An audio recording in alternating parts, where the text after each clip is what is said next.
Ես նախագծում չհանդիպեցի նաև բեռնատար տրանսպորտային միջոցների հետ կապված էլեկտրոնային բեռնատար միջոցների ներառումը նախագծում արդյոք հնարավոր է թե ոչ, որովհետև իրականում էլեկտրական բեռնատարների խթանումը կնվազեցնի նաև արտանետումները, վառելիքը եւ իհարկե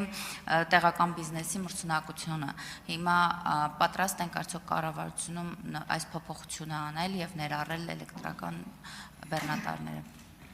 Շնորհակալություն հարցի համար, Տիկին Մանավազյան։ Ազգային ժողովի պատգամավոր Տիկին Լուսինե Բադալյանը այդպիսի առաջարկով պաշտոնապես ուրեմն հանդես է եկել։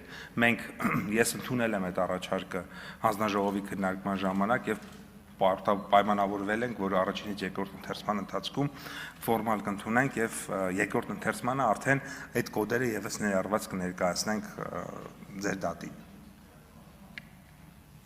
Ունեք արձագանք, համեց։ Եվ մեկ մտահոգություն, որ ինձ դիմել են նորից այս հարցով, եթե օրինակ 23 թվականի դեկտեմբերի արտադրությանը մեքենան միևնույն է չի մտնում այս նախագծով, ճիշտ եմ չհասկացել։ Այս պահի ձևակերպմամբ հենց այդպես ենք ձևակերպել, որովհետև շատ առանցքային նշանակություն ունի մեզ համար այն հանգամանք, այսինքն տարեթիվը ինքը